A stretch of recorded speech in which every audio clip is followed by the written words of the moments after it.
sin más preámbulo, que comenzamos este Nanodía Mundial contra el Cáncer que hemos organizado desde la Plataforma Española de Nanomedicina y el Instituto Germans Trias y Pujol. Yo soy Teresa Sánchez, coordinadora ejecutiva de la plataforma de Nanomed Spain, y primero de todo quiero disculpar la presencia de Josep Samitier, nuestro director científico, que por un problema de última hora no ha podido asistir a este evento. Empezaré haciendo una breve introducción de por qué organizamos este día, coincidiendo con el Día Internacional contra el Cáncer, el 4 de febrero. Este es un evento que organizamos desde la plataforma desde 2016 con dos objetivos. Por un lado, informar sobre las tecnologías emergentes que pensamos que van a suponer una revolución en el campo de la oncología, haciendo especial énfasis en la nanomedicina, y para promover el diálogo entre todas las partes involucradas en el desarrollo de las terapias contra el cáncer. Por eso hoy contamos con investigadores, clínicos, gente de la empresa y de agencias de financiación. Perdonad que tengo un pequeño problema con la presentación. Bueno, como todos sabéis, el cáncer es todavía un reto a resolver a nivel global, siendo la segunda causa de muerte en el mundo y la primera en varones en España, la segunda en mujeres. A pesar de los numerosos avances que ha habido en los últimos años, todavía hay solo un 53% de supervivencia de promedio a los 5 años de diagnóstico del cáncer.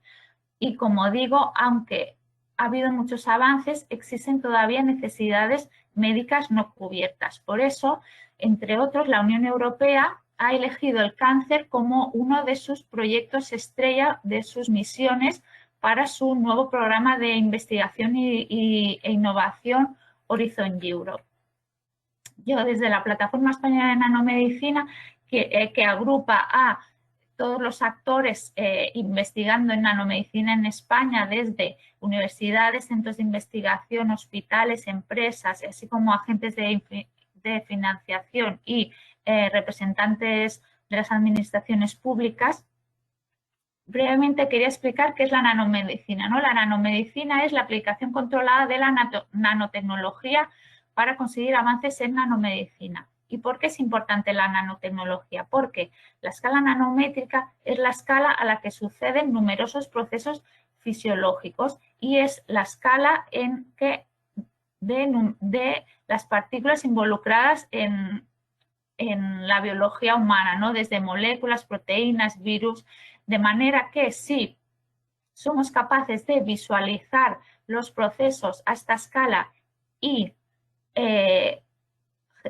producir objetos a escala nanométrica que debido a esta escala son capaces de interaccionar a nivel subcelular en el cuerpo humano, podemos mejorar la prevención, diagnóstico, tratamiento y monitorización de la salud. La nanomedicina es parte de un concepto más amplio que se denomina Smart Health, que pensamos que va a revolucionar la manera en la que se practica la medicina, ¿no? Y que va a componer lo que llamamos la medicina del futuro, en que tecnologías como la inteligencia artificial, el uso de Big Data, del Internet de las cosas, de células madre, de impresión 3D, de nanotecnología, de análisis genómico, toda la aplicación de todas estas tecnologías a la práctica médica va a suponer una gran revolución y va a permitir afrontar los desarrollos que el sistema sanitario actual tiene en términos de equidad, de acceso de todo el mundo y de afrontar los retos que tenemos presentes.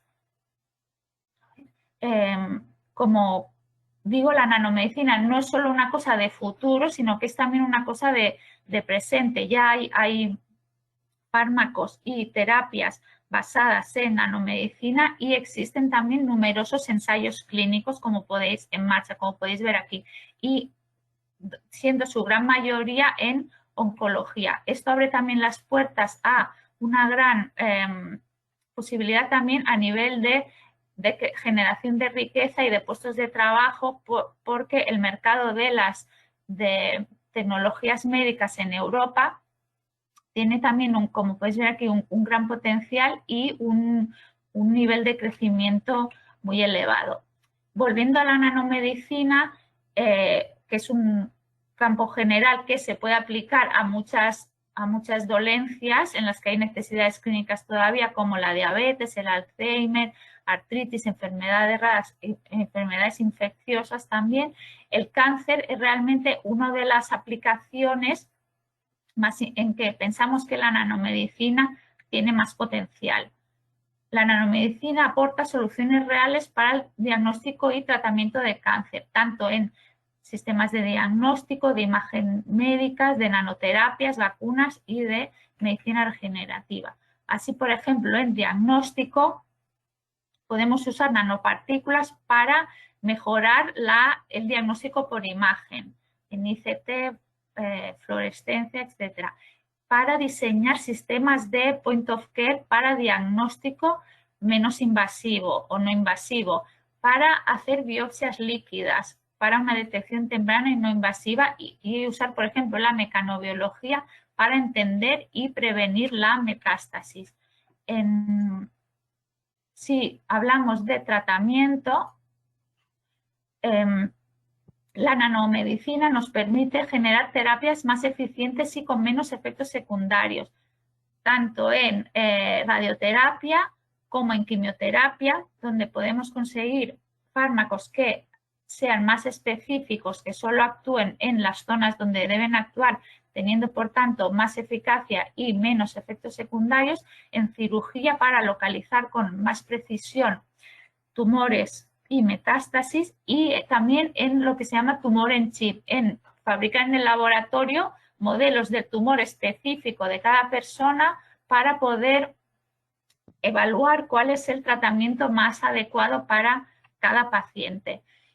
Y por último, para finalizar, como desde la Plataforma Española de Nanomedicina queremos remarcar que España tiene mucho potencial en la investigación y en la innovación contra el cáncer y que es líder en proyectos europeos de investigación contra esta dolencia, como liderando numerosos proyectos de investigación. Y sin más, que simplemente quería recordaros que desde la Plataforma de Nanomedicina estamos abiertos a cualquier sugerencia que tengáis de actividades. Si queréis buscar socios, estáis buscando alguna aplicación en concreto, no dudéis en contactarnos. Aquí tenéis nuestros datos y deciros que el 24 de febrero estamos organizando el Nanodía Mundial contra las Enfermedades Raras, que es otro de los campos de aplicación en que la nanomedicina tiene más relevancia. Y sin más, cedo la palabra al doctor Jordi Barretina, director del Instituto Germans Trias i Pujol, que es coorganizador de este evento. Gracias, Jordi. Gracias, Teresa, y gracias a todos y a todas por estar aquí conectados. Ojalá pudieras estar aquí físicamente, pero es lo que toca estos días. A ver, yo no voy a añadir mucho a lo que ya os ha contado Teresa, pero no quería empezar sin aprovechar la oportunidad para dar las gracias a la Plataforma Española de Nanomedicina, Nanomed Spain, por la oportunidad de coorganizar este evento en el marco del Día Mundial del Cáncer, que si ya suele ser un día muy importante para los que nos dedicamos a este tema, hoy pues cobra aún más importancia después de las recientes noticias de cifras de diagnóstico del cáncer o de infradiagnóstico del cáncer en el contexto de la pandemia que estamos viviendo y sufriendo estos días. Y que puede no solo tener una consecuencia inmediata a medio plazo en las consecuencias del tratamiento, pero también a la larga en la supervivencia de los pacientes con esta enfermedad. En el Instituto Germans Trias i Pujol, en el IGTP, para los que no nos conozcáis, nos dedicamos a la investigación translacional para mejorar la salud de la población, y lo hacemos desde un campus biomédico en el que está situado el Hospital de Can Ruti, pero no solo el Hospital Germans Trias i Pujol, sino muchos otros centros de investigación Y hacemos esta investigación en red, no solo con los otros centros del campus, pero con todo el ecosistema de investigación biomédica y de innovación, como es al que también pertenece el IBEC, donde está Teresa y muchos otros centros. Aquí desarrollamos no solo investigación translacional, como os decía, sino también proyectos de innovación que a la larga pues, deben permitir tener o trasladar el resultado de todas las investigaciones que hacemos para tener un impacto en la vida real y en la economía, como decía Teresa antes.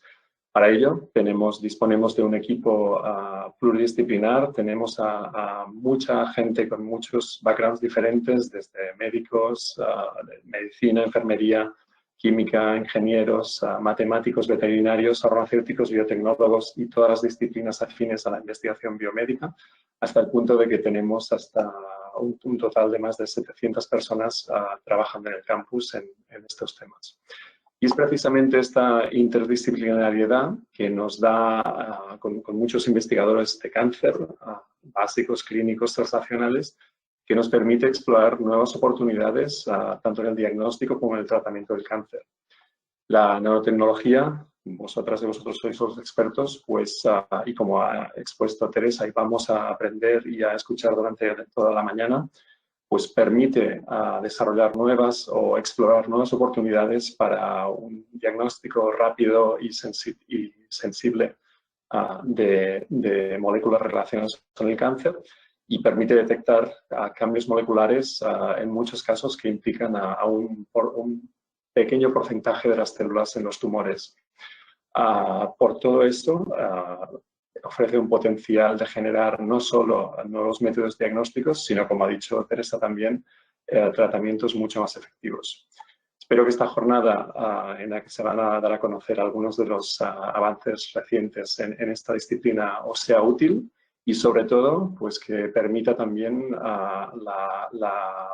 explorar nuevas colaboraciones y generar nuevas ideas que, por ejemplo, puedan contribuir a generar proyectos para esta misión europea contra el cáncer que está a punto de empezar en el contexto de Horizon Europe. Muchas gracias una vez más y espero que disfrutéis de la jornada. Gracias, Jordi. Vamos a empezar entonces con la doctora María de la Fuente Freire. María de la Fuente es directora de la Unidad de Nanooncología del Instituto de Investigación Sanitaria del Hospital Clínico Universitario de Santiago de Compostela. María de la Fuente es licenciada en Farmacia por la Universidad de Santiago, donde realizó su tesis doctoral en el Departamento de Farmacología y Tecnología Farmacéutica, en el área de nanomedicina y terapia génica. Posteriormente realizó su formación postdoctoral en la misma Universidad de Santiago y en el University College of London. En el año 2013 resulta beneficiaria de un contrato con Miguel Servet del Instituto de Salud Carlos III y constituye la Unidad de Nanooncología del Instituto de Investigación Sanitaria del Hospital Clínico Universitario de Santiago de Compostela, que además forma parte de la red ciber de oncología. Y hoy nos va a hablar de moléculas a medicamentos haciendo uso de nanotecnología. Gracias, María. Hola, muchas gracias. Por mi parte, encantada de participar en esta jornada. Me parece pues, fundamental que tengamos la oportunidad de contar qué es lo que estamos haciendo y de informar, porque al final nuestros avances se quieren traducir en soluciones reales y nos parece muy importante que todo el mundo esté lo más informado posible, ¿no? Para poner en valor la investigación y la nanotecnología en concreto. Como comentaba Teresa, gracias por la introducción, pues trabajo en el Instituto de Investigación Sanitaria de Santiago de Compostela, que está ubicado en un hospital. Y esto me parece muy importante porque quienes trabajamos en hospitales, en investigación translacional, siempre tenemos el foco muy claro y ese foco es poder desarrollar soluciones que en última instancia, ya sea a corto, a medio o a largo plazo, pues ayuden a los pacientes. Y para eso es fundamental pues, mantener una conversación fluida con otros participantes, como pues, los oncólogos, que son los que están más cercanos a los pacientes, y otro tipo de profesionales. Esto nos diferencia un poco de lo que se puede hacer en universidades, donde a veces se hace investigación translacional, pero muchas veces investigación pues, mucho más básica, que también es muy importante. Y los institutos de investigación también proporcionan esta herramienta para poder interactuar además pues, con estos otros investigadores e investigadoras más básicos y en conjunto, entre todos y todas, pues poder hacer investigación que acabe impactando, como comentaba antes, en las vidas de los pacientes.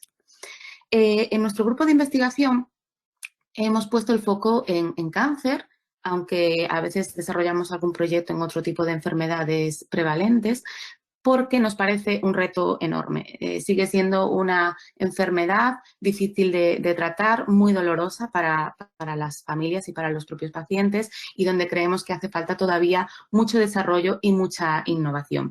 Nos centramos además pues, en las metástasis, que son pues, el gran problema. Y además queremos avanzar hacia el concepto de medicina personalizada. La medicina personalizada lo que nos dice es que no todas las enfermedades son iguales, no todos los pacientes son iguales y, por tanto, no podemos generalizar los tratamientos. A medida que se avanza en biología molecular, pues se van descubriendo nuevos marcadores y se van poniendo en valor nuevas estrategias terapéuticas que no tienen por qué funcionar para todo el mundo, pero sí para un determinado tipo de pacientes que se pueden seleccionar de forma muy precisa y a los que se puede aportar un tratamiento mucho más individualizado. ¿Cuál es el problema, digamos, de la medicina personalizada? El tipo de moléculas que muchas veces se necesitan. A medida que se avanza en medicina personalizada y se descubren nuevos marcadores, también se desarrollan nuevas moléculas terapéuticas. Y estas moléculas no siempre son fácilmente trasladables. Es decir, a veces no son solubles en medio acuoso, por lo tanto no se pueden administrar al organismo. A veces son susceptibles de degradación, con lo cual no van a ser eficientes porque nuestro propio cuerpo las va a romper y van a perder su eficacia, y a veces son grandes y por tanto no son capaces de acceder a su diana, a la molécula con la que tienen que interactuar, que en muchas ocasiones está presente a nivel intracelular. Es decir, nuestro propio organismo tiene una serie de barreras fisiológicas que es necesario superar para que estas moléculas sean eficientes. Y aquí entra la nanotecnología, la nanomedicina. Detectamos un problema y es que hay moléculas muy potentes que no se están trasladando, que no están llegando a poder ser empleadas porque tienen pues, este tipo de problemas que mencionaba antes. Y la solución pues, son las nanopartículas, la nanomedicina, la nanotecnología. Hay efectivamente nanomedicamentos en cáncer que ya se están empleando en la práctica clínica, es decir, que la nanomedicina está aquí, está conviviendo con nosotros en el día a día. Y un ejemplo... Perdona, que no estamos viendo tu presentación, se ha quedado como en la primera. ¿En serio? Sí, si puedes... No dices absolutamente nada. No, pero bueno, se entendía todo perfectamente, pero que no estamos siguiendo la presentación. Pues no sé por qué. Porque no está en modo presentación, ¿no? Está como en modo... Sí, está. Edición, no sé. ¿Ahora lo veis? A ver. No sé muy bien. Qué pena. A ver, ¿ves pasando? No las veis pasar, las veis pasar. Ahora sí, Ahora ¿no? sí, ahora sí. Vale. Seguimos viendo como el lateral que se ve las siguientes. Quizás esto lo puedes quitar. Es que si le doy a vista completa, no avanza, no sé por qué. Ya, qué raro. Bueno, pues vuelve a la vista antigua que se ve también. Qué pena me da.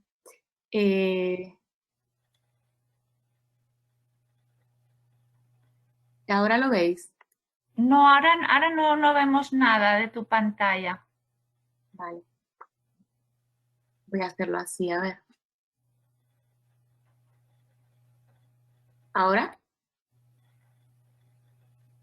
Sí, ahora sí. Vale.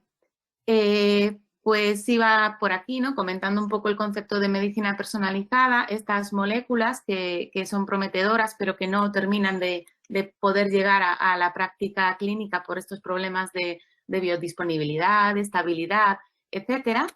Y cuál es la solución que proponemos, y la solución pues comentaba que es la nanotecnología, la nanomedicina. porque, bueno, pues vamos a comentar ahora un poco las propiedades, ¿no? Y comentaba también que la realidad es que ya hay nanomedicamentos, nanomedicinas que se están empleando en el día a día de la práctica clínica, con lo cual estamos hablando de algo real, algo que llega, que está entre nosotros. Y decía también que un ejemplo muy actual pues son estas vacunas, algunas de las vacunas para coronavirus que se acaban de aprobar. Dos de ellas se basan en nanotecnología, es decir, que la nanomedicina está aquí para ayudarnos. En cuanto a poder trasladar estas moléculas, ¿qué es lo que proporcionan las nanopartículas? Pues pueden aumentar la solubilidad de estos fármacos que son completamente insolubles para facilitar su administración y además, al atrapar estas moléculas en su interior, pues pueden protegerlas frente a procesos de degradación. Puede ayudar, las nanopartículas pueden favorecer la distribución en el organismo, es decir, que las moléculas viajen a través del torrente sanguíneo protegidas, empaquetadas, y además favorecer el acceso al órgano que es necesario tratar, dependiendo pues, de la ubicación de los tumores. Muy importante es que debido a su pequeño tamaño pueden difundir con las optimizaciones adecuadas al tumor y, por tanto, favorecer que se acumulen ahí los medicamentos y aumentar la selectividad. Y además, en el caso de moléculas grandes, como pueden ser pues, estas nuevas terapias basadas en péptidos, en proteínas, en ácidos nucleicos, estas moléculas no son capaces de entrar solas al interior de la célula y, en cambio, las nanopartículas sí tienen esa capacidad, pueden actuar como caballos de Troya y liberar ahí pues, todo el material terapéutico. Estos son los pasos críticos, ¿no? Y los pasos que se pueden solucionar pues, haciendo uso de nanopartículas. Nosotros en el laboratorio pues tuvimos que tomar una decisión a priori un poco complicada y es que hay una diferencia entre todo lo que se puede hacer y lo que queremos hacer. Es decir, las nanopartículas se puede jugar con los materiales de una forma muy precisa, cada vez hay más técnicas, más metodologías, pero somos conscientes que a medida que aumentamos la complejidad, aunque desde un punto de vista científico sea muy interesante, estamos dificultando la traslación. Porque no podemos olvidar que nuestro foco trabajando en un hospital es poder llegar a los pacientes, desarrollar medicamentos y tenemos que pensar ya de antemano en la industrialización de los procesos, en cómo se van a fabricar, en cómo se van a distribuir. Puede parecer algo muy lejano, pero necesitamos incorporarlo en nuestra investigación desde momentos muy, muy tempranos. Entonces, lo que decidimos es que queríamos algo más simple, fácil de trasladar, fácil de escalar y además muy biocompatible y biodegradable para evitar cualquier problema de toxicidad que pudiese estar vinculado a los propios materiales. Con estas premisas optimizamos pues, unas nanopartículas que están compuestas por lípidos que ya están presentes en nuestro propio organismo y que se preparan de un modo muy sencillo como se puede ver pues, en este vídeo. Se preparan de una forma muy sencilla y esto es muy, muy importante pensando pues, en futuras aplicaciones. Entonces, estábamos cumpliendo las premisas. Este es el vídeo de preparación. En menos de unos segundos tenemos nanopartículas que son estables durante más de un año y donde podemos incorporar un montón de moléculas terapéuticas. Realmente tenemos muchísimos datos de investigación que apoyan el valor de esta tecnología, que además pues, hemos sido capaces de proteger y de patentar. A modo ilustrativo, porque bueno, no creo que sea el foro adecuado para empezar a enseñar muchos datos, necesitaríamos muchísimo tiempo. A modo ilustrativo podéis ver aquí unas moléculas que están simuladas con simulación computacional y pues hemos encapsulado moléculas hidrofóbicas, moléculas hidrofílicas, péptidos, proteínas. Y para todo esto tenemos datos de eficacia, de asociación, de eficacia terapéutica en modelos in vitro, en modelos in vivo. Es decir, generamos el conocimiento suficiente como para ahora poder afirmar que tenemos una plataforma basada en nanopartículas biodegradables y biocompatibles que podemos ahora desarrollar a mayores pues para técnicas, como comentaba Teresa al principio, pues de imagen diagnóstica, utilizando equipos que ya se utilizan en la práctica clínica como PET y SPECT en imagen molecular, para diferentes terapias e incluso para ir a órganos concretos. Es una plataforma lo que tenemos y las aplicaciones a partir de ahora son múltiples. Esto es un ejemplo de uno de los proyectos en los que estamos trabajando para cáncer de pulmón metastásico. Es un consorcio, hay más gente implicada, internacional y también de grupos nacionales a través de CiberOnc y de CiberBBN. Y en este caso, pues lo que queremos es optimizar esta plataforma para poder llevar de forma muy selectiva fármacos también muy específicos, en este caso RNA, a metástasis de cáncer de pulmón. Y este es nuestro gran reto. Y queremos además marcar estas partículas con un trazador para que podamos utilizarlas para diagnóstico. Queremos detectar metástasis de forma temprana y además tratarlas de manera simultánea con lo que se conoce como nanoteranósticos, entre nanoterapia y nanodiagnóstico.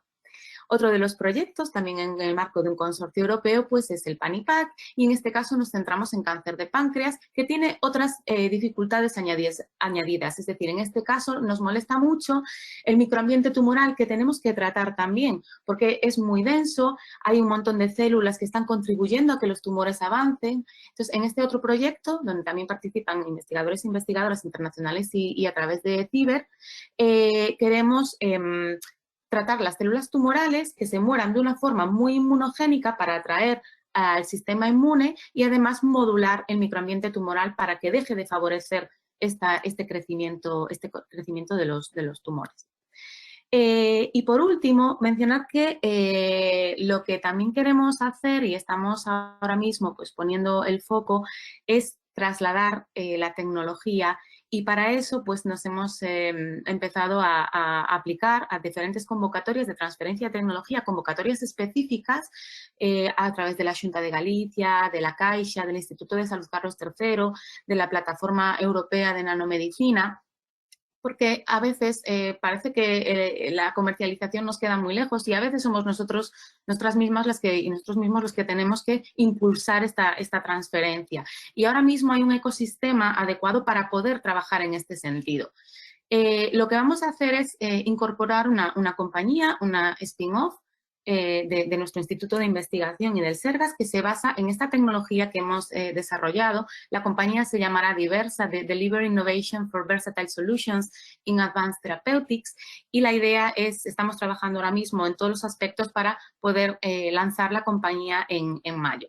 Lo que vamos a hacer es, ofrecer esas nanopartículas tanto a investigadores e investigadoras en centros de investigación como a pequeñas compañías biotech o que necesiten pues, una solución para sus moléculas. Han encontrado moléculas y necesitan que alguien les ayude a llevarlas a la clínica. Y por otra parte también tendremos nuestra propia línea de I+D, porque también queremos desarrollar nuestro propio producto. Y esto será Diversa. Somos un equipo multidisciplinar y esperamos que en unos meses pues, sea el lanzamiento oficial y podamos contaros más cosas en los próximos meses. Agradecer y destacar pues, que todo este trabajo no sería posible sin la financiación de diferentes entidades. Es muy importante apoyar la investigación porque necesitamos fondos para poder continuar. Es muy importante poner en valor los recursos humanos. Se está viendo que hay un montón de investigadores e investigadoras en condiciones muy precarias y como sociedad tenemos que ser muy conscientes de que necesitamos que nuestros investigadores trabajen bien y que esto al final es beneficio pues para todos y para todas. Nuestros colaboradores, la investigación hay que realizarla en colaboración. Y nosotros tenemos la suerte de tener una amplia red de colaboradores y estamos pues muy agradecidos porque sin colaboraciones no sería posible llevar a cabo todos estos proyectos. Y bueno, pues al grupo de investigación. Y a vosotros pues por vuestra atención y siento mucho lo que pasó al principio, no sé por qué no estaban pues pasando las diapositivas, espero que se haya podido seguir más o menos bien. Muchas gracias. Muchas gracias. Como comentaba antes, haremos las preguntas al final, pero os invito ya si las queréis ir escribiendo en el chat. Entonces ahora vamos a pasar a la doctora Silvia Comas, del Departamento de Radiología Oncológica del Institut Germán Trias i Pujol y del Institut Català d'Oncologia. Silvia.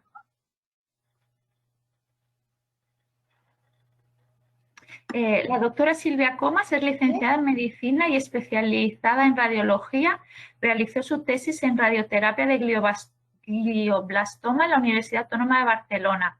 Actualmente trabaja en el Departamento de Radioterapia Oncológica en el Institut Català d'Oncologia del Hospital Germans Trias y Pujol y es coordinadora de la unidad y el Comité de Neurooncología del mismo centro.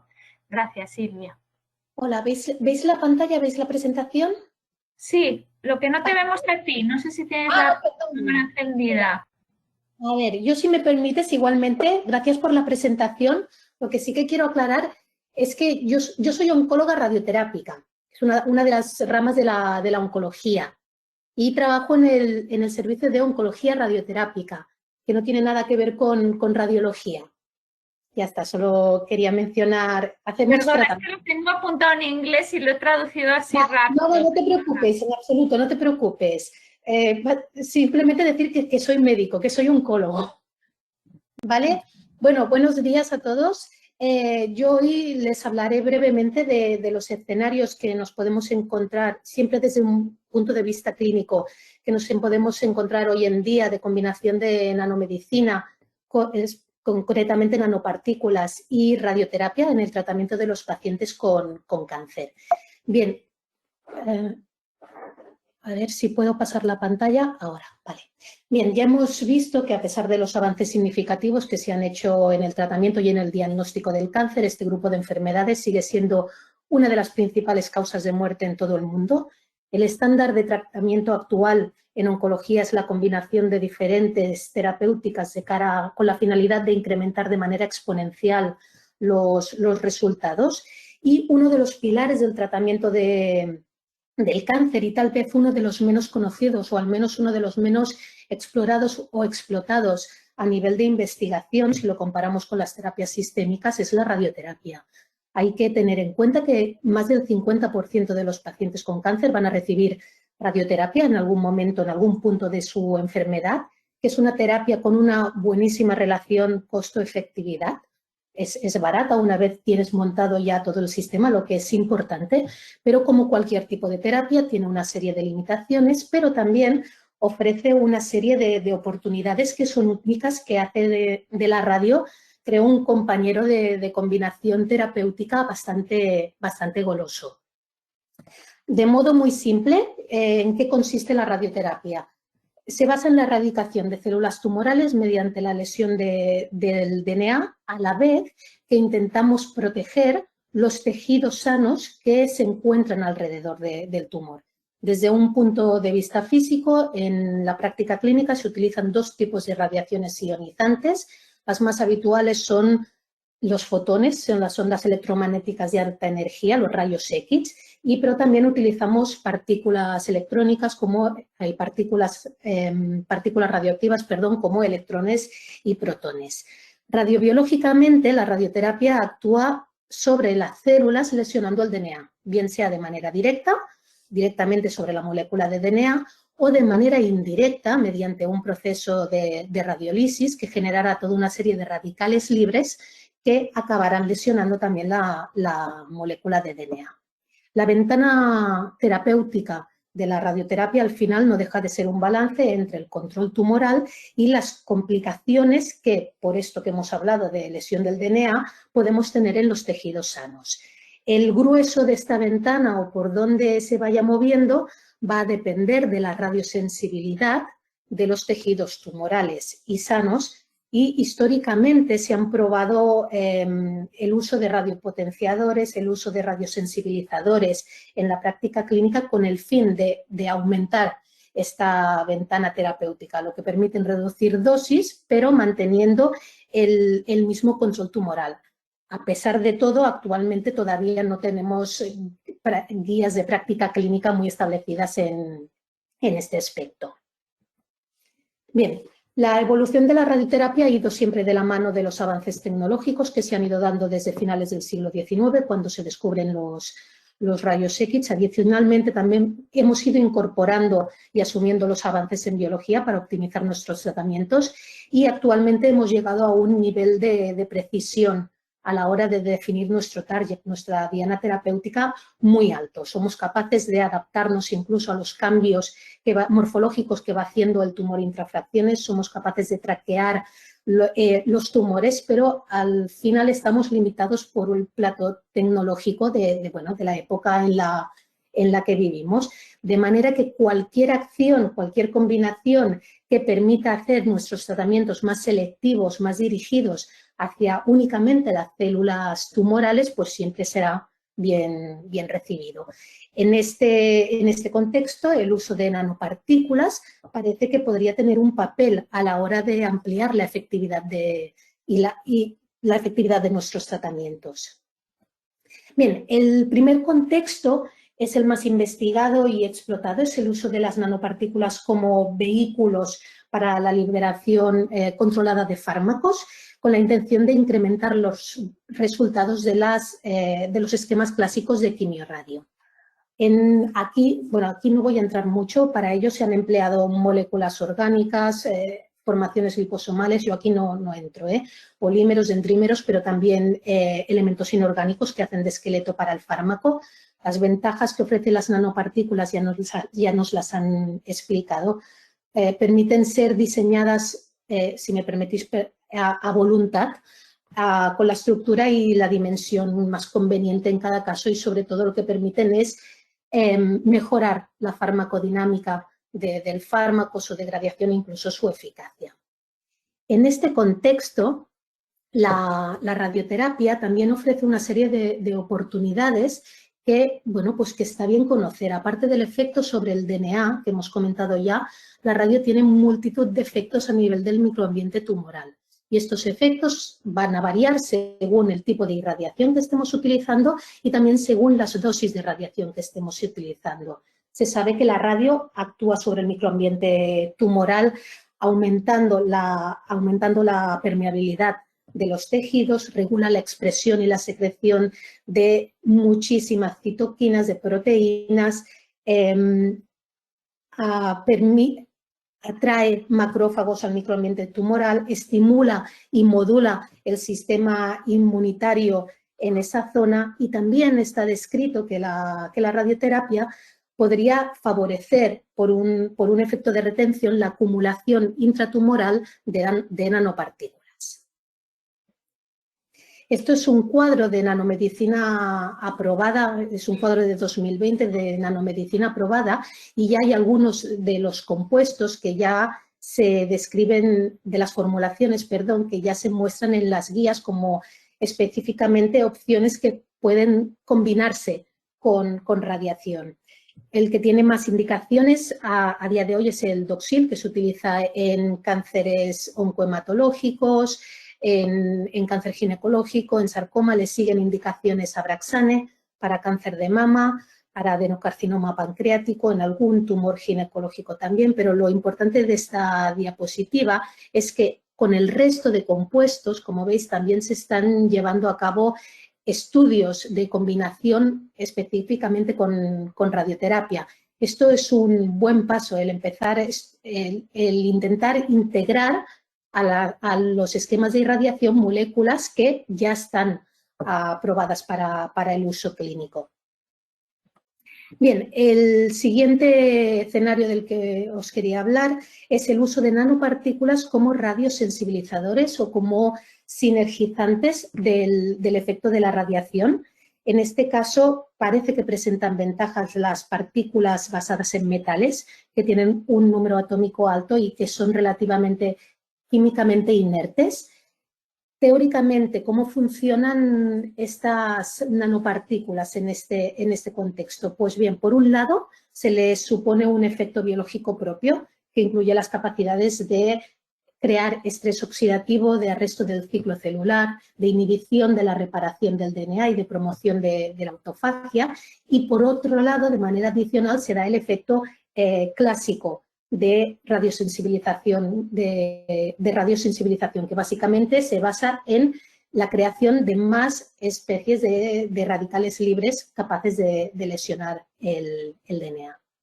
El tercer y el último escenario es la liberación de drogas por parte de nanopartículas en respuesta a un estímulo externo, en este caso la radiación. Esto es un concepto tal vez un poco más novedoso, y en este caso todavía en los estudios hace falta acabar de dilucidar si la simple acumulación de las nanopartículas dentro del tumor es suficiente como para liberar el fármaco una vez estimulemos con la radiación. Aquí hace falta todavía muchísima más investigación.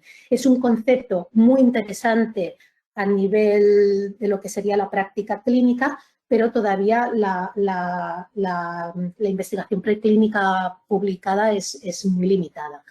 La realidad a día de hoy es que en el campo de la combinación de nanomedicina con radioterapia todavía nos encontramos con un importante gap translacional. Se requiere de más investigación, pero sobre todo se requiere de más colaboraciones. Y aquí les dejo mis conclusiones o mis consideraciones finales. La combinación de nanomedicina, de nanopartículas con radioterapia es un tema que se está explorando, pero del que pienso que se le podría sacar muchísimo más partido en un futuro. Sabemos que ambas estrategias presentan ventajas la una hacia la otra, que incluso en algún punto podrían llegar a ser, podríamos decir, hasta simbióticas. Es necesario incorporar en la investigación parámetros prácticos que puedan influir en los resultados de la combinación, como la secuencia de los tratamientos, fraccionamiento de radioterapia, las dosis totales que se utilizan. Y finalmente, es importante el considerar los modelos in vitro e in vivo que se utilizan. Esto ya lo sabéis vosotros, que lo ideal sería que fuesen lo más complejos posible para que se parezcan lo más posible a la realidad, eso siempre es lo más deseable, pero a lo que voy es a intentar integrar los equipamientos empleados en la práctica clínica diaria y sobre todo los esquemas de dosis que realmente utilizamos. Muchas gracias. Muchas gracias, Silvia. Pasamos ahora al doctor Rubén Ventura de la Fundación FERO. El doctor Rubén Ventura es director científico de la Fundación FERO. Rubén es doctor en química orgánica con experiencia de 6 años en la industria farmacéutica y más de 10 años en gestión de la ciencia en empresas como Aromis y Atecnea, en centros de investigación como IDB y CRG. Y actualmente se encarga de la estrategia de financiación de la Fundación FERO. Gracias, Rubén.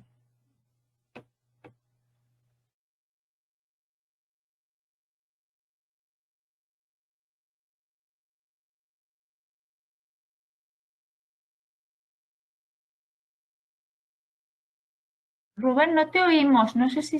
Sí. Ahora tampoco.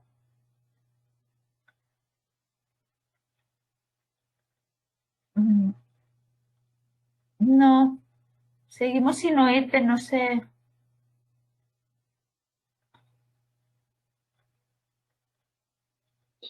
Ahora Ahora tampoco. sí. ¿Ahora sí? Perfecto, vale, perfecto. gracias. Vale. Bueno, primero de todo, gracias por la introducción y gracias por la invitación a este evento y así poder explicar un poco lo que hacemos en FERO. Bueno, principalmente FERO es una fundación donde nos dedicamos a la investigación en cáncer, ¿no? Actualmente yo creo que estamos desbordados un poco de ver cifras todos los días en los telediarios, en los periódicos, especialmente de COVID, pero bueno, yo creo que es importante reflejar también las cifras en cáncer. La cantidad de nuevos casos anuales es bestial y cada año pues van aumentando y especialmente creo que es muy ilustrativo. Va un poco lenta ahora, este infograma que sacó la SEOM pues, recientemente, donde vemos que realmente pues, la incidencia es muy grande. La mortalidad sigue siendo realmente muy grande, incluso en hombres sigue siendo la primera causa de muerte, pero yo creo que la parte de abajo es importante también, donde hemos vemos en los últimos años la supervivencia hemos conseguido que suba y gracias principalmente a la investigación y también gracias a la investigación, ¿no? Pues vamos descubriendo los factores de riesgo y cómo podemos evitar o minimizar los riesgos a sufrir esta enfermedad. Como dijo uno de nuestros ganadores de nuestras becas, el doctor Alejo Efellán del CENIO, pues sabemos que realmente la necesidad de curar es muy urgente, pero no podremos nunca ser capaces de curar sin entender la enfermedad, ¿no? Y en eso estamos, ¿no? En entender los mecanismos de la enfermedad y por qué evoluciona.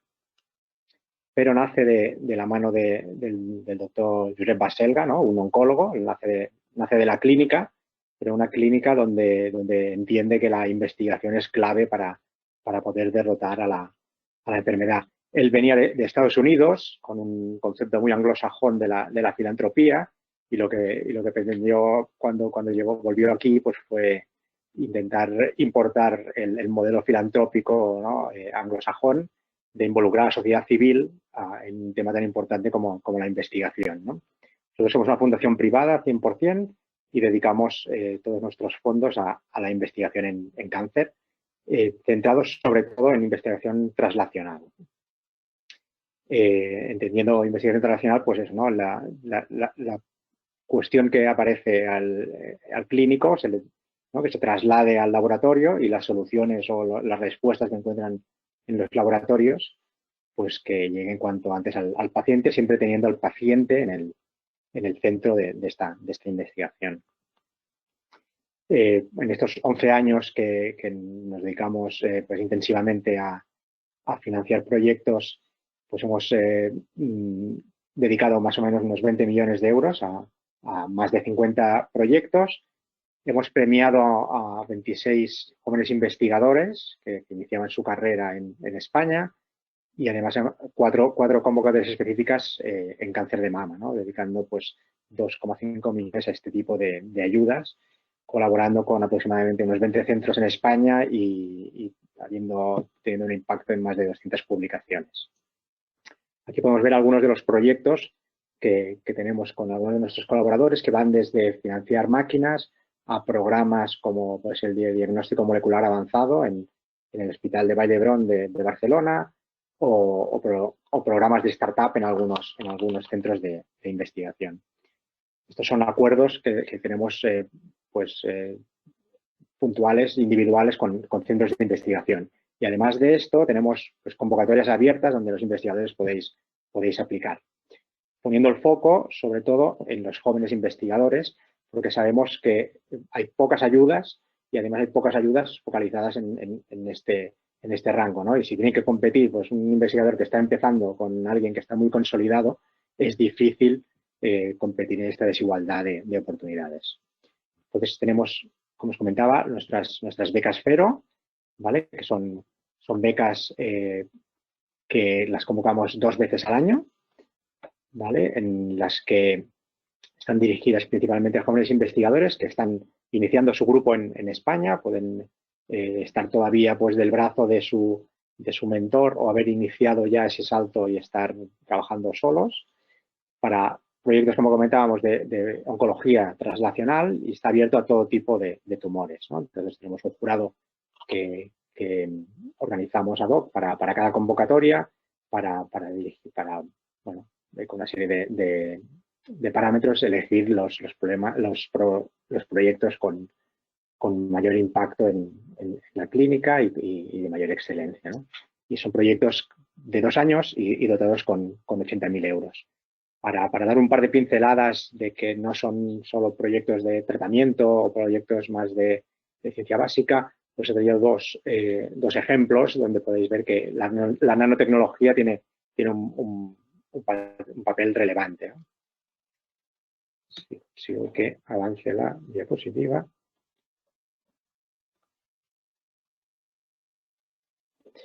Bueno, uno, por ejemplo, es el del doctor Alberto Jiménez Schumacher, él trabaja en Zaragoza y se centra sobre todo en el diagnóstico del glioblastoma. Entonces, él lo que quería es, o lo que pretende es que el diagnóstico por imagen, que sirve en otras grandes especialidades como puede ser pues, las fracturas o en el diagnóstico prenatal, pues poderlo aplicar también en el diagnóstico del cáncer y en concreto en este tipo de cáncer cerebral.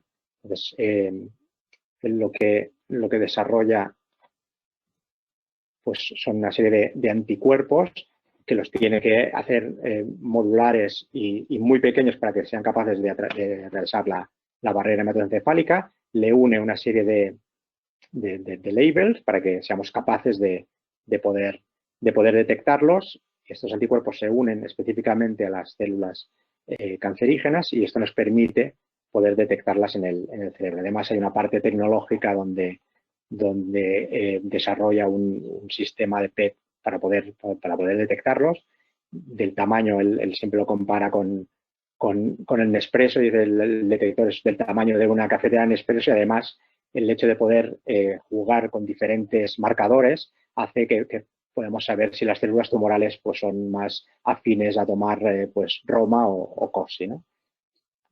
Y los resultados preliminares, como podéis ver aquí, pues ya nos indican que podemos realmente detectar células concretas en zonas del cerebro. Otro ejemplo es el de Priscila Kosaka, que ganó la beca hace un par de años, y en el cual Priscila está trabajando en el Instituto de Micro y Nanotecnología de Madrid, del CSIC, y en el cual lo que pretende es detectar pues, proteínas de fusión, que somos capaces de detectarlas actualmente en tumores sólidos, pero ella quiere ir un paso más allá y detectarlo en muestras de sangre, ¿no? El reto tecnológico es aumentar la sensibilidad, y es un proyecto donde, jugando con el oro, nos permite pues, aumentar la concentración de estas proteínas, y un proyecto donde está en la frontera entre la óptica de cavidades, la plasmónica y la nanotecnología. Otra de las opciones de financiación que tenemos en PERO son proyectos, si bien la beca PERO era abierta a todos los tipos tumorales, tenemos proyectos específicos en cáncer de mama, simplemente porque algunos de nuestros colaboradores, como pueden ser Mango o GHD, ellos lanzan campañas de recaudación de fondos destinados a este tipo tumoral, y por eso lanzamos una convocatoria específica para proyectos en cáncer de mama. Y de nuevo, son proyectos de 2 años, 80.000 euros, y se elige pues, el proyecto con una aplicabilidad clínica, en este caso, más potente. Y una primicia que os quería contar hoy es una ayuda que lanzaremos este año. Si bien las becas PERO se convocan bianualmente, es decir, 2 convocatorias al año, este programa Startup lo lanzaremos una vez al año, y la idea es intentar dotar de una cierta estabilidad a jóvenes investigadores que están iniciando su grupo en España, ¿no? Intentar pues, una ayuda prolongada en el tiempo. La idea son una ayuda de 5 años, 80.000 euros al año, es decir, un total de 400.000 euros, que les permita a estos investigadores pues, desarrollar esas ideas que tienen, innovadoras, rompedoras, ¿no? Que normalmente son más fuera de la caja, ¿no? Que no los grupos más consolidados, que permitan pues, que puedan asentarse e iniciar pues, su andadura independiente de manera más holgada. Aquí podéis ver pues, un poco dónde tenemos proyectos actualmente en activo, ¿no? Estamos abiertos a colaboraciones y a financiar proyectos en toda España. En el momento pues, hay algunas comunidades autónomas que por diferentes causas no tenemos colaboraciones, pero estamos abiertos a ello. Y bueno, aquí tenemos algunos de nuestros héroes, o algunos de nuestros casos de éxito, ¿no? Como la doctora Lala Sousek o Arkaitz Carracedo de Biogun en Bilbao. Simplemente pues decir que de los aproximadamente 2 millones anuales de recaudación, pues el 94% va a financiación, y el restante sirve para poder desarrollar esta labor, ¿no? de captación de fondos. Tenemos un patronato que financia parte también de la estructura, que por lo tanto nos permite dedicar pues, la gran mayoría de las donaciones realmente a investigación. ¿Y cómo recaudamos? Pues principalmente con las cenas benéficas. Son cenas donde entregamos las becas. Es un espacio donde le damos un gran valor al investigador, donde puede contar de qué irá su proyecto ganador de esas becas, y donde los asistentes pues, contribuyen pues, con su ticket y con otras colaboraciones a la investigación en cáncer. Y también nos gusta mucho pues, organizar charlas divulgativas para dar a conocer la investigación, otro tipo de eventos recaudatorios, sobre todo las colaboraciones también con empresas, como decía, pues colecciones de Mango, de GHD, de ISDIN y de múltiples colaboradores que realmente se implican en esta lucha, y también pues retos deportivos como el que hicimos el año pasado o hace un par de años en la maratón de Barcelona. Y sobre todo pues, todos los colaboradores que hacen posible poder seguir financiando ciencia. Y bueno, hay múltiples maneras de colaborar. Simplemente para acabar, quería presentaros un libro por si queréis colaborar con nosotros. Es de una paciente de cáncer, que es Cecilia Bufarull, que desde el día que le diagnosticaron el cáncer ella se dedicó a pintar manchas en un papel y a escribir sus pensamientos. Y bueno, juntamente con Fero hemos sido capaces de publicar este libro durante esos 2 años desde que le diagnosticaron el cáncer, donde ella explica un poco sus vivencias y las dibuja, ¿no? Pues modulando con los colores y la forma de las manchas sus sentimientos. Y obviamente el 100% de las ganancias del libro pues van a investigación en cáncer, que realmente es un compromiso de Cecilia con ella misma. Y nada más, muchas gracias por vuestra atención. Os dejo aquí mi mail de contacto por si queréis preguntar cualquier cosa. Muchas gracias, Rubén, por vuestra presentación, por tu presentación y también por vuestra labor contra el cáncer. Rubén no se va a poder quedar a la mesa redonda, pero bueno, ya tenéis aquí su contacto y también a través de nosotros lo que necesitéis, os podemos poner en contacto con él. Vamos a pasar ahora a la presentación de Miguel Aval, de Nasas Biotech. El doctor Aval es el Chief Scientific Officer de Nasas Biotech, empresa biotecnológica que desarrolla novedosas soluciones clínicas en biopsia líquida para mejorar el diagnóstico, pronóstico y tratamiento del cáncer. El doctor Aval es además jefe del Laboratorio de Oncología Médica Translacional del Hospital Universitario de Santiago de Compostela y científico senior del Instituto de Investigaciones Sanitarias de Santiago desde 2009. Fue socio fundador de Transbiomed, empresa biotecnológica dedicada a productos y tecnología para diagnóstico y terapia en oncología, además de autor de numerosas publicaciones y patentes sobre el tema. Gracias, Miguel. Hola, buenos días. Gracias a ti, Teresa, y bueno, extensible el agradecimiento desde Nasas Biotech. También felicitaros por la organización de esta jornada tan interesante. Bueno, Nasas Biotech es una spin-off que ha surgido del Instituto de Investigación Sanitaria de Santiago y dentro del ámbito de la oncología, ¿no? Que es lo que nos ocupa hoy, y con un foco muy centrado en biopsia líquida, que ya como explicabas tú, Teresa, al principio, es uno de los campos en los que la nanotecnología pues tiene mucho potencial. En particular, lo que os voy a presentar hoy es una tecnología que hemos desarrollado para el aislamiento de las vesículas extracelulares y también, como se ha comentado varias veces en este foro, sobre todo por María de la Fuente, la necesidad de trasladar estas tecnologías a la práctica clínica. De lo que voy a hablar, y así como breve introducción sobre biopsia líquida, la biopsia líquida se refiere a aquel material del tumor, material tumoral, que podemos encontrar en circulación. Clásicamente nos referimos a las células tumorales que están en circulación y estas células se entiende que son las responsables de las metástasis que se van a formar a distancia. También tenemos el DNA tumoral que está en circulación y puede tener un origen a partir de células que están en apoptosis o que están sufriendo una fragmentación, estas células tumorales que están en circulación.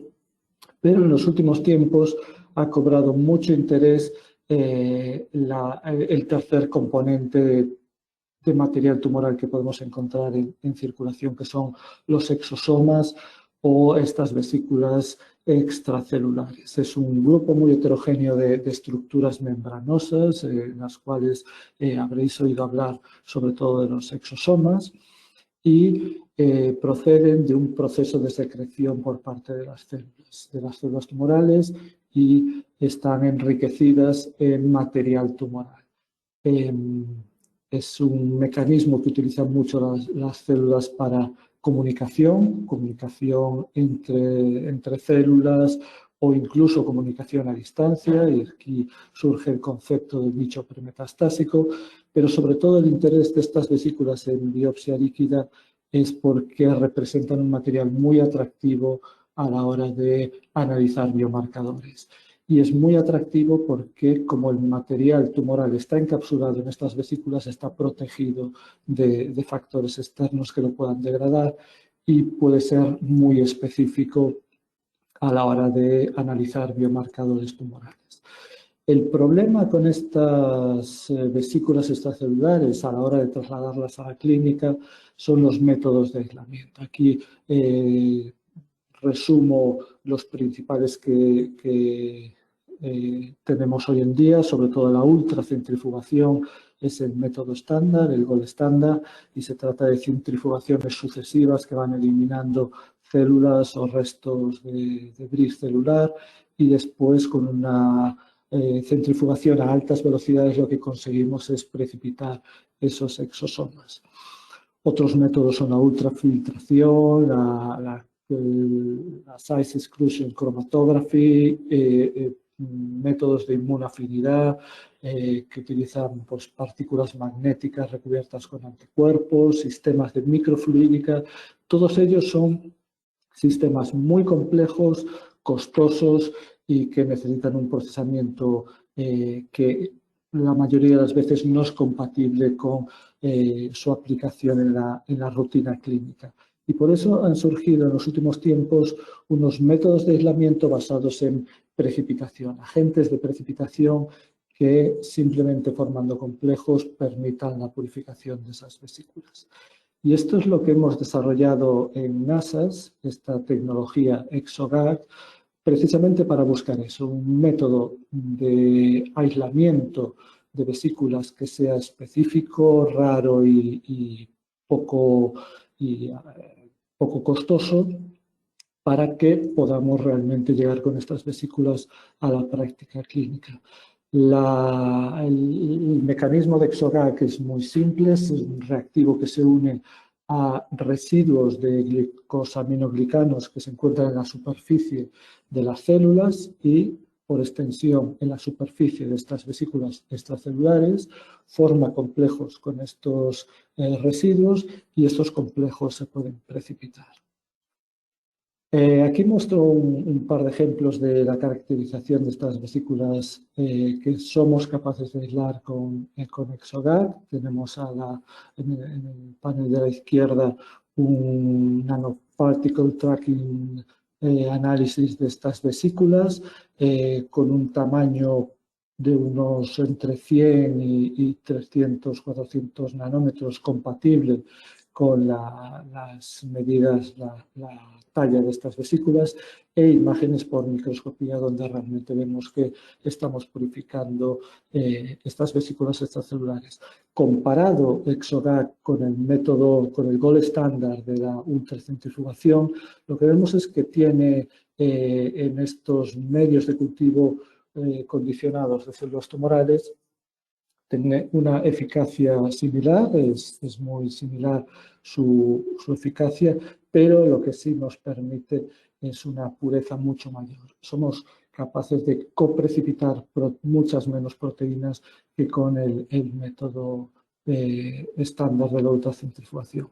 Aquí saltamos ya a muestras de plasma, a muestras de pacientes. Vemos que somos capaces de identificarlas, de caracterizarlas, de analizar su tamaño y de nuevo es compatible con estas vesículas extracelulares y utilizar marcadores específicos de exosomas, en este caso, para ver que son positivos. Comparado con las otras tecnologías que hay en el mercado de agentes de precipitación, tal vez su eficacia no sea tan buena como la de ellos, pero de nuevo esto ExoGAC nos aporta una pureza muy, muy elevada comparada con otras tecnologías. Y esto a la hora de analizar biomarcadores es un factor realmente relevante, sobre todo cuando quieres validarlo en la clínica, ¿no? Aquí simplemente describo el protocolo de ExoGAC, ya veis que es muy sencillo. Tras eliminar los restos celulares, el plasma se incuba corto tiempo con el reactivo, se forman los complejos que se obtienen por una centrifugación a baja velocidad y el pellet que se obtiene, que contiene los exosomas, ya se puede resuspender y analizar en función de la técnica que queramos que sea de interés.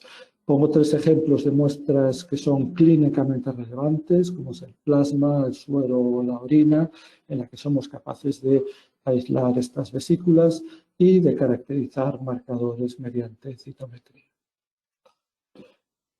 Os quería dar simplemente una pincelada de una validación clínica de esta tecnología y me voy al cáncer de endometrio, que es la neoplasia más común en tracto genital femenino y que tiene un buen pronóstico cuando la enfermedad está localizada y es en la mayoría de los casos porque va asociada a una sintomatología muy evidente, pero un 20% de estas pacientes presenta al diagnóstico diseminación, ya bien sea regional o distante. Y realmente lo que tiene interés clínico en cáncer de endometrio es ser capaces de identificar aquellas pacientes que van a acabar produciendo recurrencias. Existen un par de biomarcadores que se analizan por histología en la pieza quirúrgica y lo que intentamos aquí fue a través de ExoDAC trasladar estos biomarcadores de tejido a nivel de biopsia líquida, a nivel de plasma. Y lo que vimos es, por ejemplo, que en el caso de L1-CAM, en plasma, la proteína se expresa sobre todo en solución libre en el plasma y no asociada a vesículas extracelulares. Sin embargo, el otro biomarcador, el Annexina 2, se encuentra sobre todo asociado a estas vesículas celulares, extracelulares. Y esto lo que permite es que mientras L1-CAM no le aporta mucho el análisis a través de vesículas extracelulares a nivel de plasma, no conseguimos que se comporte como un buen biomarcador. En el caso de Annexina, el hecho de analizarlo en estas vesículas extracelulares sí que nos aporta un valor clínico para poder manejar estos pacientes. Esto nos llevó a ampliar la corte de pacientes y a analizar no ya solo cómo somos capaces de utilizar este biomarcador en biopsia líquida para la detección con un área bajo la curva razonable, sino también asociarlo a eventos o a características de alto riesgo y que están más asociadas a recurrencia. Como conclusión de esto que os acabo de enseñar, podríamos decir que ExoDAC es una tecnología robusta y muy eficiente para el aislamiento de estas vesículas extracelulares y que tiene un buen comportamiento para poder llevar estas vesículas extracelulares a la práctica clínica, que era lo que realmente buscábamos. A nivel de biomarcadores, les puede aportar especificidad y sensibilidad necesarias para que realmente lleguen a la clínica y que tengan utilidad diagnóstica o de pronóstico como biomarcadores en biopsia líquida.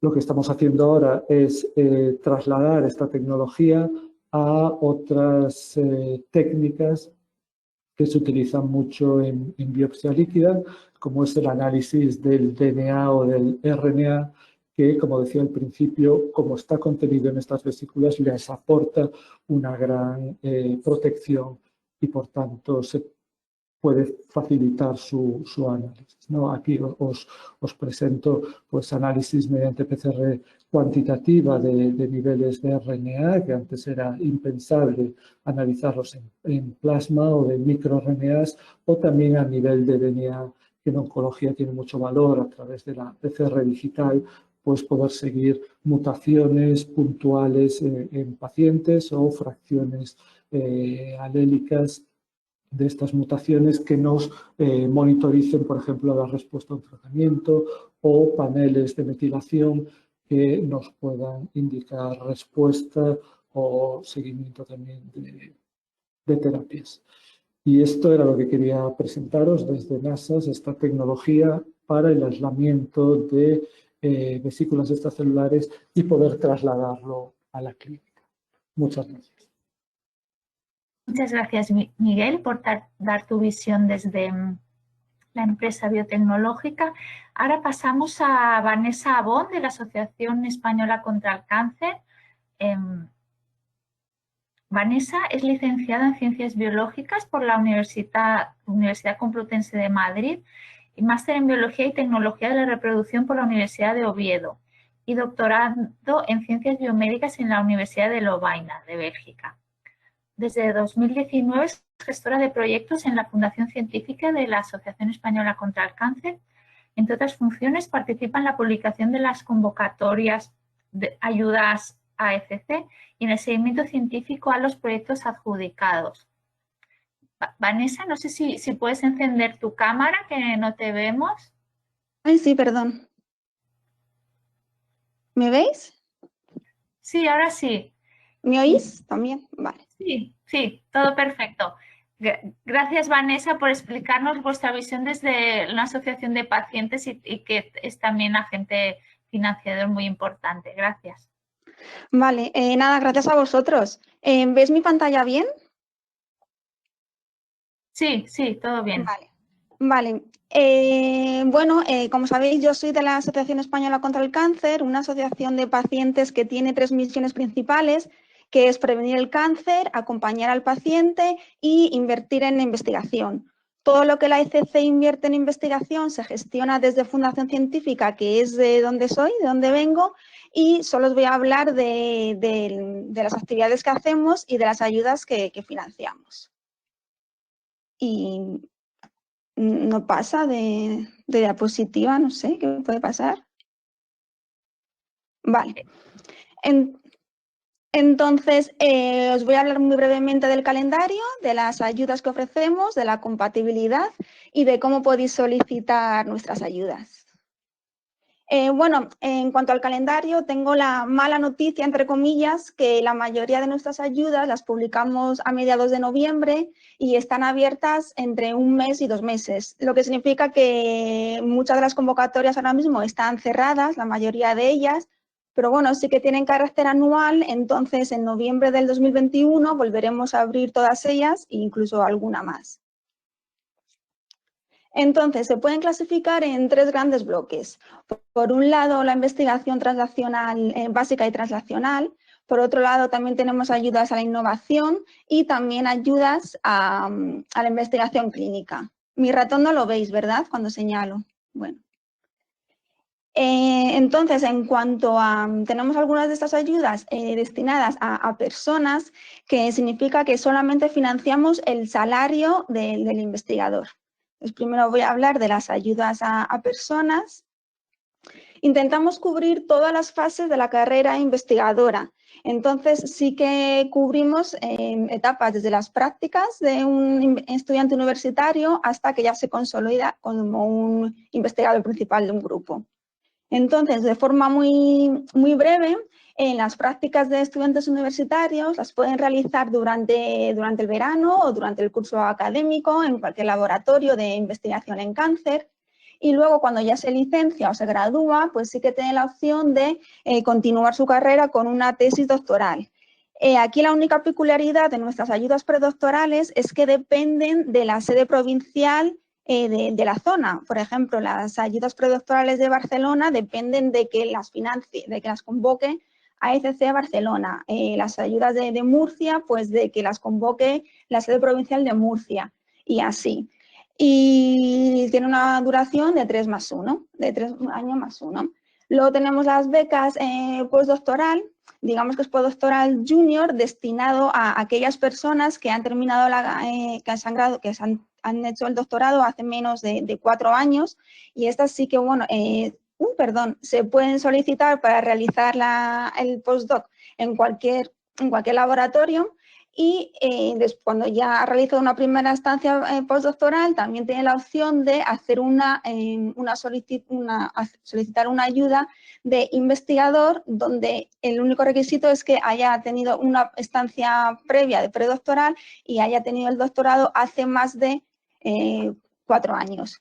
Esta diferencia entre postdoctoral junior y senior la hemos realizado porque, bueno, nos dábamos cuenta que cuando competían entre ellos, pues siempre solían ganar los postdoctorales más senior. En cuanto a las ayudas a personas, a perfiles clínicos, sí que tenemos una primera de clínico formación donde financiamos que puedan realizar un máster en oncología molecular. También tenemos una ayuda clínico junior para aquellos residentes o ya especialistas puedan iniciar un proyecto de investigación, bien puedan comenzar una tesis o bien puedan hacer una pequeña estancia postdoctoral, depende de las características. Y luego también tenemos una ayuda clínico senior ya destinada a médicos investigadores más consolidados. En cuanto a las ayudas a proyectos que tenemos, pues os comento, también intentamos cubrir todas las etapas de un proyecto desde que nace y necesita muchos datos preliminares hasta que ya es un proyecto más consolidado. Entonces os explico un poco más despacio. Tenemos las ideas semilla, que es para financiar aquellas ideas que podáis tener, que creáis que funcionan, pero que igual no tenéis todavía datos preliminares para solicitar una beca grande. Entonces, os damos una pequeña ayuda de 20.000 euros a 2 años, simplemente con el objetivo de que seáis capaces de recopilar datos preliminares y que seáis capaces de poder demostrar ante un financiador que realmente merece la pena pues, invertir bastante más dinero y podáis continuar con el proyecto. Luego tenemos las ayudas LAB, que están destinadas a aquellos, que está destinada para grupos emergentes liderados por investigadores jóvenes que se hayan hecho IPs desde hace menos de 5 años. Con estas ayudas a proyectos se puede financiar desde reactivos, animales, secuenciaciones y también se puede invertir en personal. Hasta un 40% de la dotación pueden contratar a un técnico, un predoctoral, hay bastante libertad para el gasto del fondo económico. Luego, para aquellos grupos ya no emergentes, sino que sean más consolidados, que ya tengan una línea más estable y que se haya establecido el grupo hace más de 5 años, pues tenemos la ayuda a proyectos generales AFC. Y luego también este año hemos sacado una nueva convocatoria de proyectos estratégicos que es para dar un poco más de visibilidad a aquellas líneas estratégicas de la AFC, como es prevención, por ejemplo, que AFC hace muchas actividades de prevención, pero desde Fundación pues queremos también promover la investigación en prevención, al igual que en cuidados paliativos, oncología radioterápica y en epidemiología. Y luego, aparte de otorgar esta financiación a grupos consolidados, también queremos que esos grupos consolidados interactúen entre ellos y colaboren, y también queremos favorecer la multidisciplinaridad. Entonces, para ello tenemos la convocatoria de proyectos coordinados, en donde tiene que ser al menos tiene que ser solicitada por 3 jefes de grupo y al menos uno de ellos debe ser clínico y otro de ellos de investigador básico o translacional. Otra novedad de este año que os quería comentar, hemos sacado la convocatoria Cáncer Innova, que nace de la colaboración público-privada la ha lanzado la Fundación Quertor y la Fundación Científica de la Asociación Española contra el Cáncer, y han conseguido financiación pública del Gobierno de Galicia y también financiación privada de las farmacéuticas Janssen y Lilly. La Fundación Quertor tiene una plataforma de Drug Discovery estupenda, entonces, el objetivo es que podáis enviar vuestras, aquellas moléculas que pensáis que pueden ser muy relevantes para la medicina, enviéis vuestra propuesta y puedan ser testadas en su plataforma de detección temprana, de Early Discovery. Y otra novedad también de este año que hemos sacado es una convocatoria de estudios clínicos. Como sabéis, los estudios clínicos son en gran parte financiados por las farmacéuticas, entonces solo se financia aquellos estudios clínicos que sean interesantes para las farmacéuticas. Igual se dejan un poco de lado aquellos que realmente puedan tener también interés para el paciente. Entonces nosotros queremos fomentar los estudios clínicos no comerciales. Entonces, ofrecemos hasta un máximo de 1 millón de euros a las instituciones para que los lleven a cabo. Y estos ensayos clínicos tienen que ser promovidos también por organismos sin ánimo de lucro, pues como otras asociaciones o los propios centros de investigación. Eso en cuanto a ayudas que financiamos 100%. pero luego también participamos en varias cofinanciaciones. Por ejemplo, estas tres a nivel internacional, la primera era NetPermed, es a nivel europeo y es de medicina personalizada. Entonces aquí 32 financiadores nos hemos juntado de 23 países y lo que queremos es que los investigadores formen consorcios. De forma que, por ejemplo, si un grupo español forma un consorcio con un equipo de investigación alemán y otro italiano, por ejemplo, pues el alemán solo puede solicitar financiación a financiadores alemanes, el italiano solo a organismos italianos y el español pues podría pedir solicitar financiación solo a organismos financiadores de España. Estamos nosotros, está también el Instituto de Salud de Carlos III, el Gobierno de Cataluña también participa como financiador y también el Gobierno de Navarra. Entonces, bueno, es un poco complejo en el sentido que cada financiador tiene sus propias reglas o sus propios criterios de elegibilidad. Por ejemplo, para nosotros el único requisito a priori es que sea un proyecto de cáncer, porque este tipo de convocatorias sí que cabe proyectos pues, de Alzheimer, de diabetes, de cualquier tipo de medicina personalizada, pero nosotros solo podemos financiar aquellos de cáncer.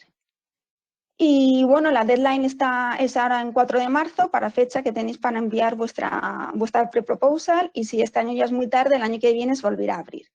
Otra convocatoria que cofinanciamos también es Transcan 3, la del medio, es la tercera edición que se abre y es bastante parecida, 28 partners de 20 países.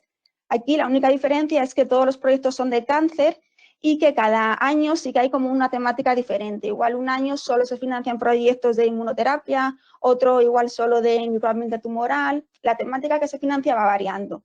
Entonces se va a publicar el 6 de abril y el periodo de pre-proposal se abrirá entre el 20 de abril y 29 de junio. Y luego la última que os quería comentar, los grupos aceleradores, es otra cofinanciación que tenemos con la Cancer Research UK, es una charity de Reino Unido, es la mayor financiadora de investigación en cáncer del mundo después del gobierno de Estados Unidos.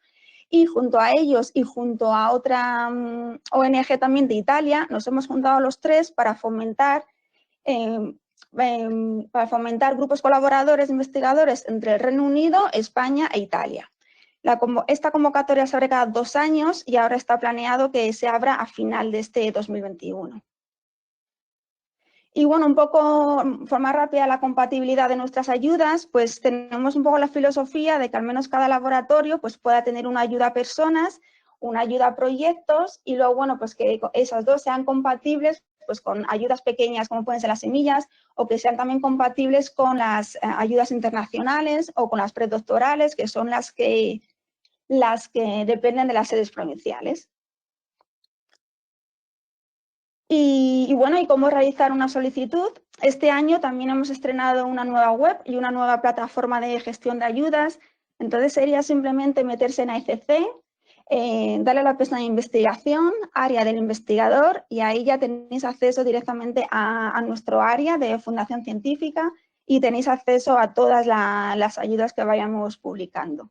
Y atentos a 2021, a noviembre, porque publicaremos de nuevo. Y bueno, ya por terminar, como sabéis, hoy es un día muy, muy especial, ¿no? 4 de febrero. Entonces, aunque somos una sociedad muy, muy diferente, a uno le gusta el Barça, otro el Madrid, uno teletrabajar, otro ir a la oficina, pues bueno, sí que hay veces que habría que ponerse de acuerdo en todo. Entonces, AICC ha lanzado una campaña para intentar que todos tengamos las mismas oportunidades, tanto de prevenir como de vivir con cáncer y como de acceder a los resultados de su investigación.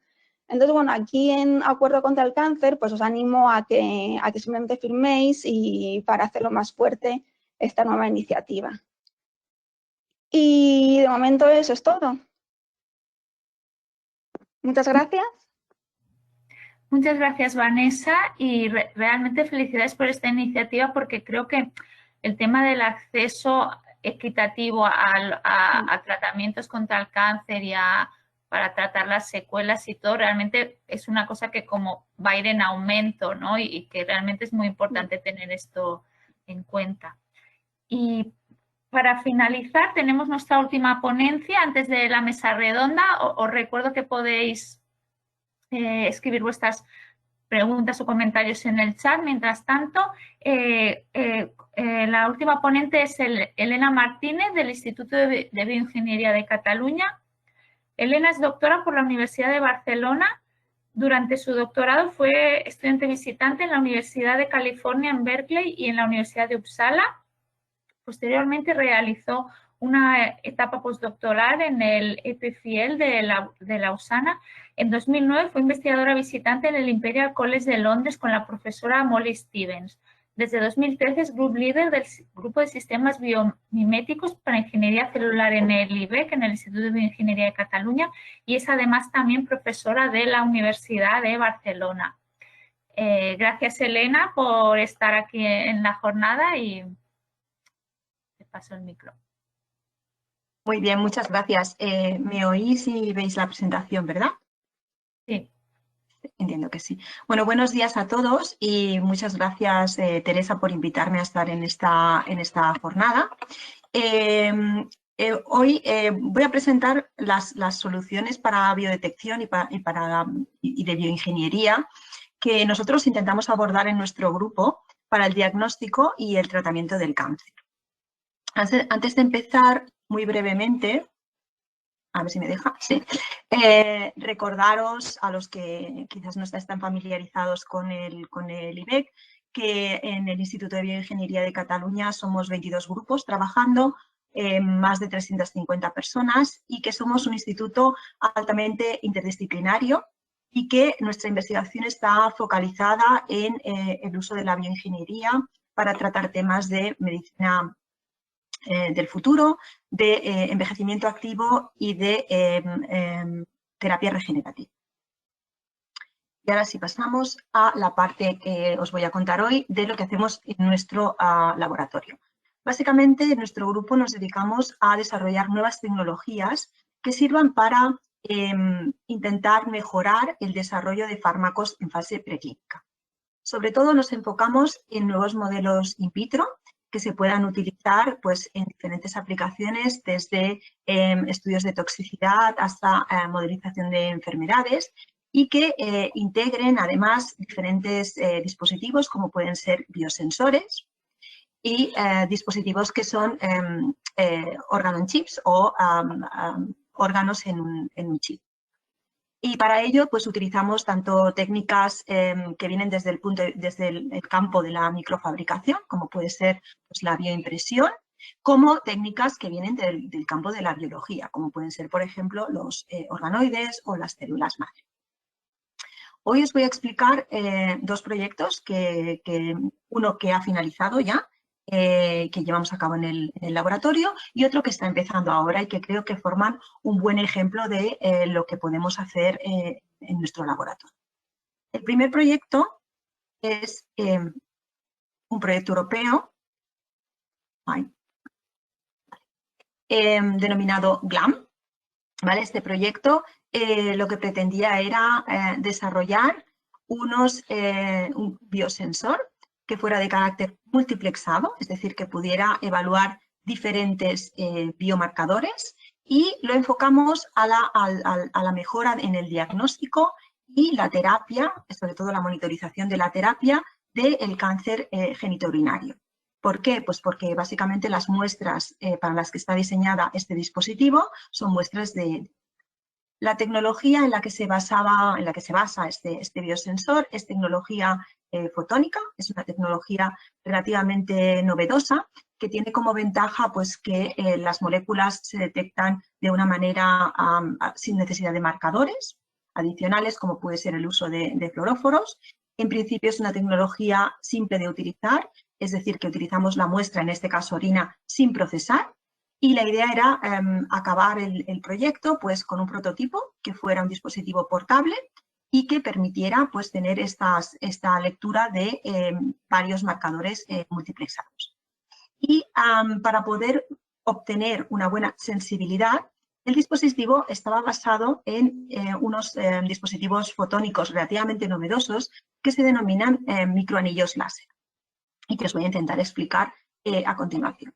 Básicamente, el dispositivo, como veis en esta diapositiva, estaría formado por unos anillos Son anillos relativamente pequeños, de unos 200 a 400 micras de diámetro, y sobre estos anillos, que van por parejas, se hace incidir una luz láser que viene a través de una guía de onda que está enterrada. Esa luz láser, lo que hace es generar otro láser de una longitud de onda diferente en este anillo, convirtiendo este anillo en un microláser. Cuando en este microláser se anclan primero unos anticuerpos específicos, esa longitud de onda del microláser cambia un poquito. Y cuando se hace circular una muestra que contiene un analito que es reconocido por este anticuerpo, lo que sucede es que la longitud de onda de ese microláser vuelve a cambiar. Y a través de un detector podemos monitorizar este cambio y correlacionarlo con la cantidad de analito que se ha adherido y ha sido detectado por el anillo. Y básicamente este otro anillo lo que hace es un anillo de referencia para poder calibrar el sensor.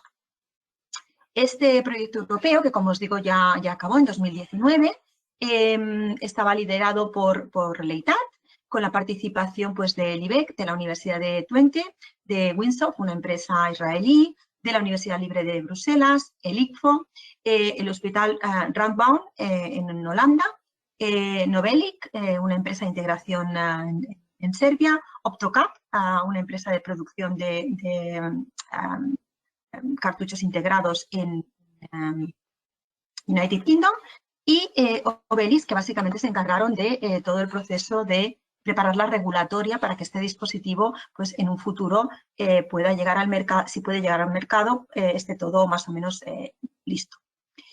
Os voy a explicar los principales resultados del proyecto. En primer lugar, lo primero que hicimos fue ver que efectivamente estos sensores, estos microrings o microanillos fotónicos se podían integrar en un chip, que en ese chip se podía crear un canal y se podría hacer orina, que se podía hacer circular un láser a través de esta guía de onda y que ese láser generaba luz en el anillo, como podéis ver en este dibujo.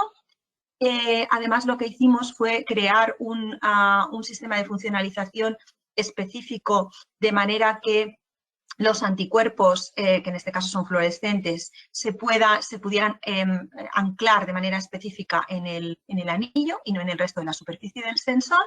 Y con esto pues demostramos que en esta configuración el dispositivo podía llegar a detectar un cierto biomarcador, que no es la parte más relevante en este momento, pero un biomarcador en orina pura, con un límite de detección de 3 nanomolares. A continuación, lo que hicimos fue, a partir de esta plataforma más o menos básica, trabajar en el desarrollo de lo que llamamos estos microláseres. Es decir, que ahora la luz que circula por el anillo no va a tener la misma longitud de onda que la luz con la cual ese anillo se estimula para que emita luz. ¿Y esto qué es lo que hace? ¿Cuál es el beneficio? El beneficio es que ahora lo que vamos a tener son, en la lectura del detector, un pico que pertenece a la resonancia o a la luz que emite el anillo, y otro pico que es la luz que viene desde el láser inicial. Y podemos calcular la distancia entre estos dos picos. Y esto lo que hace es que esta distancia se pueda calcular como si fuera una frecuencia, y simplifica mucho la detección y abarata mucho el coste del dispositivo final. Lo que va a suceder es que si no tenemos el biomarcador, estos dos anillos van a estar separados a una cierta distancia, y cuando lo tenemos, esta frecuencia va a cambiar. Esto es lo que esperamos, y esto es en realidad lo que pasa. Lo que demostramos es que efectivamente cuando tenemos una concentración en orina de un determinado biomarcador, pues se produce un cambio en la frecuencia tal y como esperábamos. Es decir, que tenemos un dispositivo que mejora el límite de detección del dispositivo anterior, pero además de eso, la plataforma de lectura es mucho más simple que las plataformas actuales. Finalmente, el último paso en la construcción de este dispositivo es el complicar un poco más la fabricación, pero hacer que en este dispositivo ahora solo necesitemos un anillo y nos liberemos de los anillos de referencia. Y esto lo hacemos a través de crear una serie de nanoestructuras que quedan como una especie de nanored, vamos a decirlo así, en el dispositivo.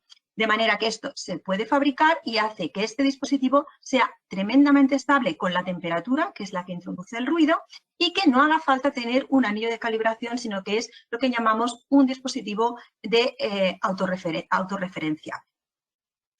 Bueno, estos han sido los principales resultados en el proyecto. Aquí veis el dispositivo final con algunos de los cartuchos utilizados para hacer las medidas. La tecnología se ha patentado y los principales logros del proyecto pues es, como os digo, la generación de los primeros prototipos del dispositivo y de las estructuras, la generación de un protocolo de funcionalización estable que funciona con estas estructuras, la muestra o las primeras medidas en orina de pacientes y una primera prueba de concepto de detección de biomarcadores con su correspondiente anticuerpo. Y además considerar pues, que durante todo el proyecto se ha ido recogiendo toda la documentación y se ha ido documentando de manera que pueda servir para la base regulatoria para en un futuro, si es posible, obtener la certificación CE. Vale, pues ahora, si tengo tiempo, os voy a hablar del segundo proyecto, que muy brevemente, este proyecto aún no ha empezado, pero es un proyecto que en el laboratorio pues estamos muy entusiasmados con él y por eso me gustaría explicároslo, que es el proyecto PROMISE, es Bioprinted Hydrogel Microfluidics to Mimic Patient-Specific Tumor Metastatic Microenvironment. Es un proyecto financiado por la Fundación La Caixa. Y en este proyecto lo que queremos hacer es desarrollar un dispositivo que nos permita abordar el estudio de la agresividad de la metástasis en pacientes que tienen cáncer de colon metastático. Y básicamente esto lo haremos estudiando dos tipos de procesos. El proceso de intravasación, es decir, el proceso a través del cual una célula tumoral entra dentro del vaso sanguíneo y se convierte en una célula tumoral circulante, y el proceso de extravasación, es decir, el proceso a partir de la cual esas células tumorales circulantes salen y llegan a invadir el estroma. ¿Por qué es importante tener una buena representación y un buen estudio de este proceso? Bueno, normalmente estos estudios se han abordado en el campo de la tecnología simplemente intentando monitorizar canales que emiten vasos sanguíneos. ¿Qué es lo que sucede? Que se olvidan de toda esta parte que rodea el vaso sanguíneo y que es el estroma. Y esta parte del estroma se ha visto que es especialmente relevante en la respuesta de algunos cánceres y en particular, por ejemplo, las inmunoterapias en pacientes con cáncer de colon metastático, pues se ha visto que funcionan o no funcionan en función no solo de las mutaciones que presente el paciente, sino también en función de el entorno del estroma, ¿no?, en el cual se ven embebidas esas células. De manera que con el proyecto lo que pretendemos es desarrollar una plataforma que sea capaz de mimetizar este entorno para poder guiar a los médicos a la hora de decidir cuál es el mejor tratamiento para el paciente y también para poder monitorizar la progresión del tratamiento de la opción terapéutica que han decidido abordar. ¿Cómo lo vamos a hacer esto? Pues básicamente no os puedo contar mucho porque, como os digo, el proyecto empezó a principios de diciembre, pero lo que vamos a hacer es construir una plataforma que se parezca lo más posible a un vaso sanguíneo, incluyendo el tejido circundante. Y en este tejido lo que haremos es incluir células del paciente que habremos recuperado a través de otro dispositivo, de otro partner del consorcio, y que son células tumorales circulantes.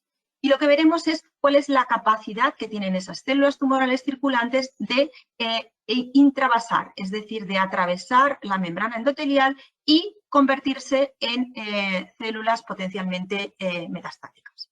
Por otro lado, veremos cómo esas células tumorales circulantes específicas del paciente son capaces de realizar el proceso contrario y a través de circular por los vasos sanguíneos son capaces de invadir el estroma y cuál es su capacidad para llegar a invadir otros órganos. En este caso, para nosotros es importante, para el modelo de colon es importante el hígado y por tanto lo que haremos será ver la capacidad que tienen para llegar a invadir esferoides de hígado. Al final del proyecto lo que queremos hacer pues, es una validación funcional en la cual pues, tendremos unos chips con las células derivadas de los pacientes y, por otro lado, estos pacientes también tendrán una caracterización molecular y fenotípica, de manera que podremos intentar verificar cuál es la capacidad invasiva de las células tumorales circulantes de los pacientes, cuál es su agresividad y, por supuesto, testear cuál es la capacidad de respuesta de los fármacos que podemos testear en este modelo in vitro para intentar mejorar la prognosis del paciente y avanzar hacia la medicina, si no personalizada, por lo menos precisa, estratificando pacientes y quizás en un futuro pues, buscar nuevas dianas terapéuticas. En este proyecto participamos tres partners, el IBEC, que lideramos el proyecto, el INL, con la doctora Lorena Dieguez, el BIO, el Instituto de Oncología de la Vall d'Hebron, con la doctora Elena Élez. Y finalmente, pues ya para acabar la presentación, dar las gracias a todos nuestros financiadores y también dar las gracias, por supuesto, a los miembros de mi grupo y deciros como última cosa antes de terminar esta presentación que en el IBEC hemos elaborado un pequeño booklet donde se cuenta todo el trabajo en cáncer que realizamos en el instituto y que está disponible para que os lo descarguéis en PDF, así que os invito a ir a nuestra página web, descargarlo y echarle un ojo a todas las actividades que llevamos a cabo. Y muchas gracias por vuestra por escucharme.